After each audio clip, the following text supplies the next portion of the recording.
hackers stole around $112 million of Ripple-focused cryptocurrency from a crypto wallet. Okay, it wasn't on exchange. Whoa. And it was from...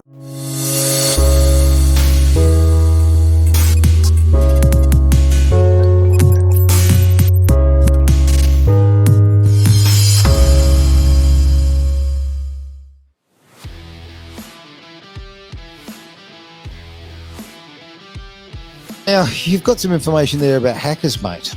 I'm really curious about this because remember, okay, all the internet banking and all of the digital ID and digital currency, this is for my protection. Like I'm constantly getting communications from government, this, that, whatever, all these different organisations telling me about, the fact that we should be digital everything. They want, my ID and blood samples and DNA and yada, yada, yada. We've got a lot of hacking going on. Well, the other week it's come out that one of the best actually got their funds, the crypto, taken from them, and it wouldn't be who you thought it would be. So there's an alternative coin called XRP, which is Ripple, and hackers stole around $112 million of Ripple-focused cryptocurrency from a crypto wallet. Okay, it wasn't on exchange. Whoa. And it was from the Ripple's co-founder and executive chairman, Chris Larsen. So he had his Ripple taken from him. It wasn't from their own corporate accounts. It was his personal XRP account. And they've been able to, he said, quickly, quote, catch the problem, notify exchanges to freeze the affected addresses. Law enforcement's already being involved. This was also put on the exchanges and told them, hey, Binance and Kraken, be looking out for this because they're concerned about these funds being laundered through a number of exchanges, not just all one, because if it was 112 million, that's going to flag. They're aware of the incident. They're looking at that apparently. But it's showing us that even the best can get hacked. Oh. That they would have their finger on the creators of crypto. Of course, they're ones working with big players in this space, with the exchanges, with the governments as well, because Ripple is one that is trying to work with government to actually replace the SWIFT banking system. Okay. So it's an interesting space that they're working in, where money can be transacted by banks and in governments internationally very quickly and efficiently. This may sound like a strange segue, but please, people everywhere, when you see these quizzes on social media, stop filling them in. I mean, a lot of it is literally people harvesting your information, your favorite pet, this, that, whatever, so they can get your password, so they can get in. You raise an excellent point. I actually did a crypto course before I started dabbling in crypto. I was, and you talked about courses before, Travis. Yep. I actually have invested in courses myself. I actually forgot I did that some years ago when it was really early on the scene. Okay. And discovered it was a whole different world of doing things with far less regulation. Working out who's a fake site and who isn't, and is very difficult to do, especially when they're overseas, because then you have no recourses to getting your funds back if they're not.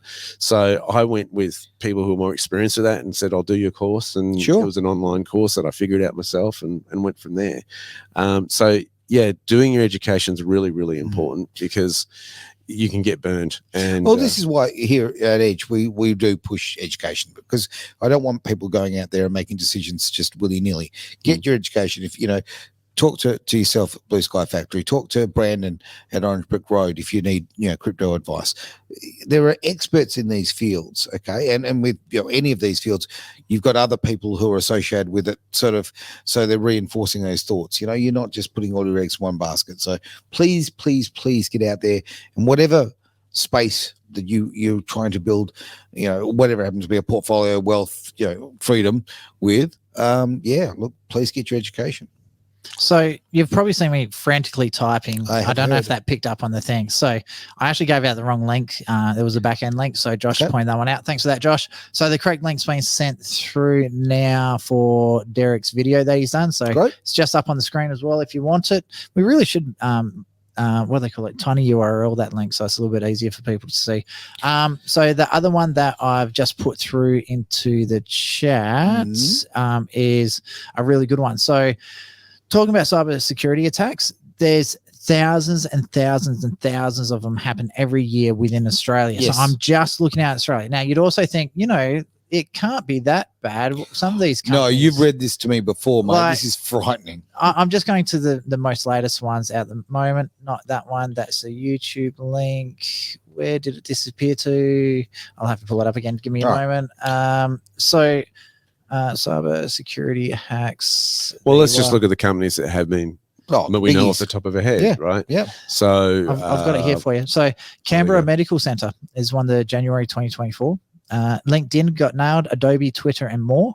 Quantum Radiology, so that's all your health records have got taken. Nissan Australia got nailed. Hal Leonard's Australia, don't know what that is. Binge, Dan Murphy's, Gazman, Gnomes, and the Iconic. Also, this is all January. Wow. Labor, that one never came out. Labor hit by major government data breach, millions of files stolen from key departments. That's Labor.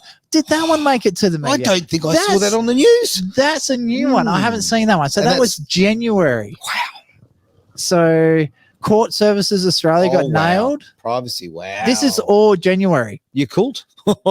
That's a cultural problem. 23andMe. I don't know. 10 Thanks points. for your support, guys. Okay, December. TikTok. Well, we knew that was always going to happen. TikTok in December. St. Vincent's Health. This is all still December. Arts Centre, Queensland Rural Fire Services, University of Wollongong.